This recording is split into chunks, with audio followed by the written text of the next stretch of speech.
Saludos, soy Lilian García del Movimiento Social Pro Bienestar Animal, mejor conocido como MOSBA.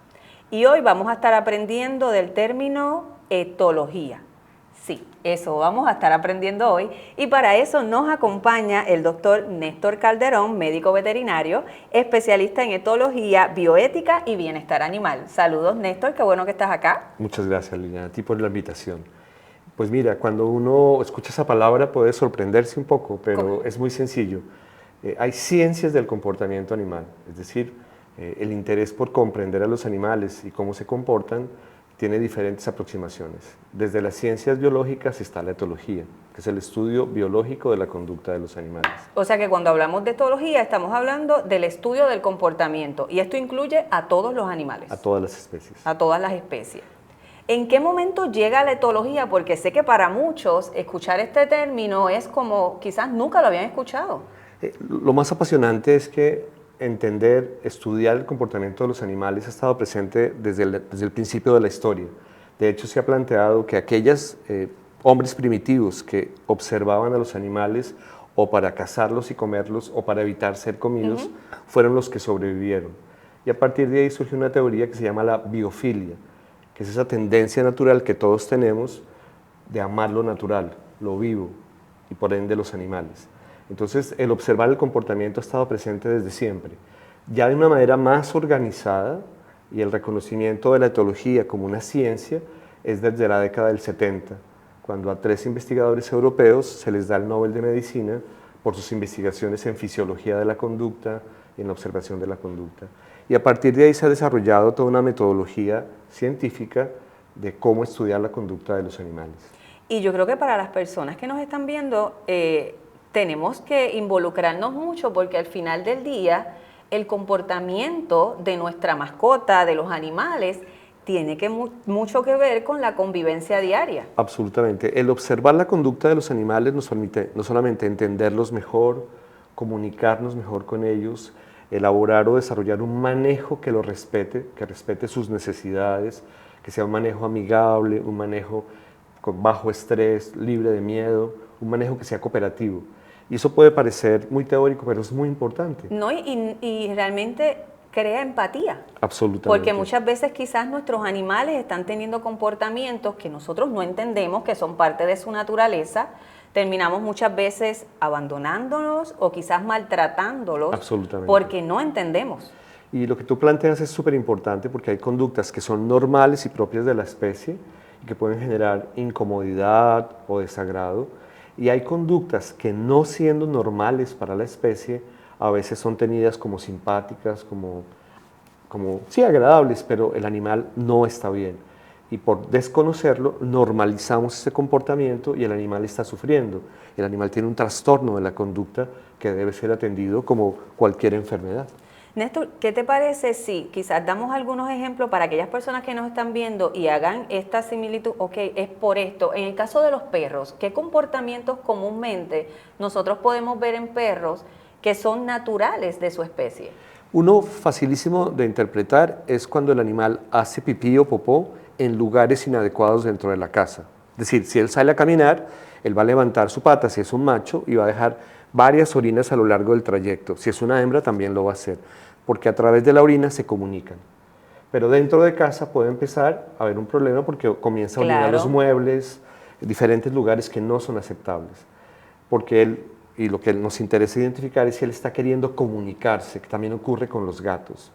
Porque los animales utilizan la orina y la materia fecal, además que para eliminar lo que sobra, para comunicarse. Y por eso se le llama marcaje urinario.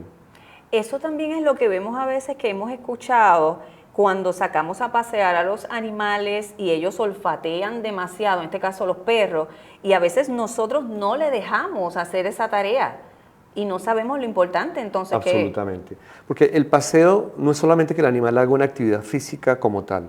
El paseo implica una relación con mi perro, es decir, yo salgo a pasear con mi perro, no con el celular y mi perro, no, yo salgo a pasear con mi perro. Y además debo observar las necesidades de mi perro. Una de ellas es el otear, el olfatear, porque él reconoce quiénes están en el ambiente, qué está pasando en el entorno, olfateando. Eso es supremamente importante.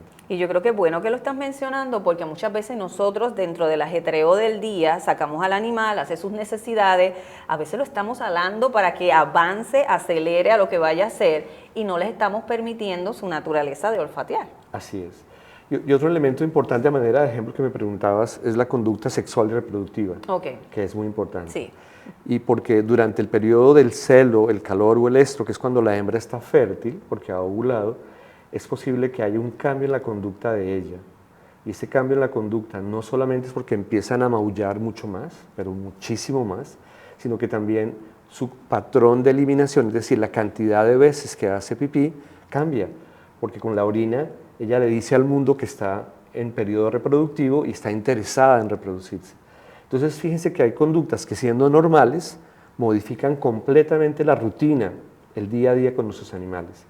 Y, importantísimo, hay una palabra que ojalá recordemos siempre que es necesidad comportamental.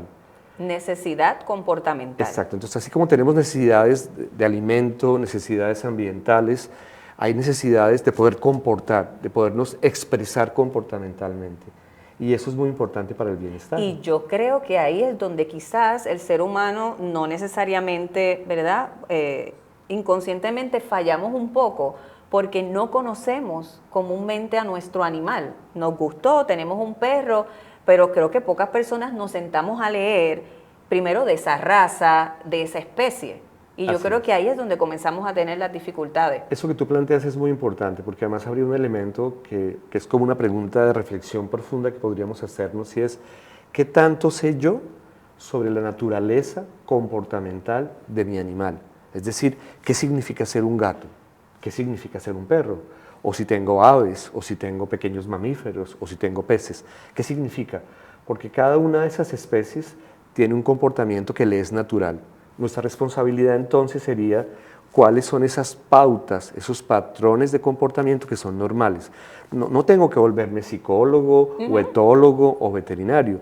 Todos ellos conocen un aspecto desde diferente enfoque, pero todos nosotros en esa convivencia responsable deberíamos conocer cuáles son sus pautas de comportamiento normal para poder satisfacer esas necesidades. La necesidad de actividad física, en el caso de los gatos, tienen necesidades ambientales muy elaboradas y complejas. Entonces, por ejemplo, si en nuestro caso tenemos un gato que se denomina indoor, es decir, que nuestro gato no sale, yo debo enriquecer mucho su ambiente.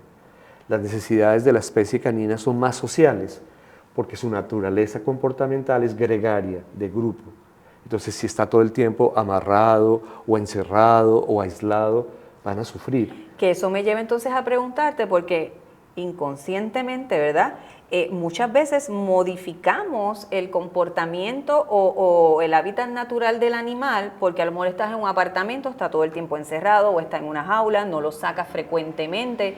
¿Qué consecuencias tienen en nuestros animales el no poder tener su comportamiento natural? Son relativamente graves, porque cuando hay una deprivación, es decir, no tengo estímulos sensoriales, sociales, que son una necesidad.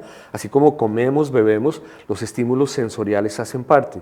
Es fundamental, por eso nosotros vemos televisión o leemos, o estamos con el celular. Hay toda una serie de estímulos que nos mantienen activos, nuestra mente activa. Los perros y los gatos tienen necesidades.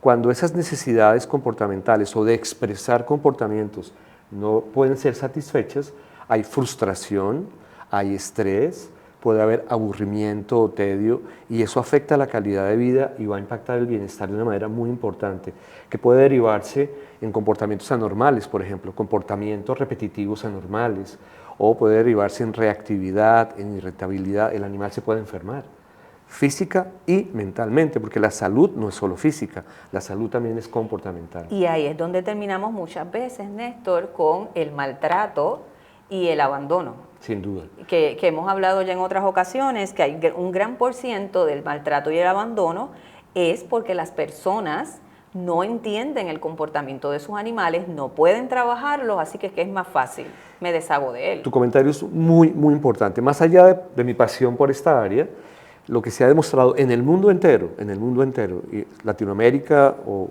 la isla o Puerto Rico no es una excepción, es que un alto porcentaje de animales que son sacrificados, que son abandonados, como tú bien dices, víctimas del maltrato, el abuso o la negligencia, es porque tienen alguna conducta que se torna indeseable o incómoda, que no es grata para la persona. Que no la pueden manejar. Exactamente. Y lo más grave, muchas de esas conductas se pueden prevenir y muchas de esas conductas tienen tratamiento, al cual hay que hacer un diagnóstico médico.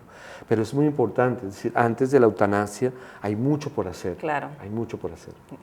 Pues Néctor, yo te agradezco muchísimo. Yo creo que hoy todas las personas hemos aprendido un término, etología, que es... El estudio de la conducta animal. Excelente. Y invitamos a las personas a que busquen mayor información sobre su animal o la especie que desea adoptar, ¿verdad? O tener en su familia. Vamos a instruirnos un poco más. Y antes de tomar cualquier decisión en términos de comportamiento, vamos a educarnos. Es bien importante. Los invitamos a que nos busquen en nuestras redes sociales como Movimiento Social Pro Bienestar Animal MOSBA.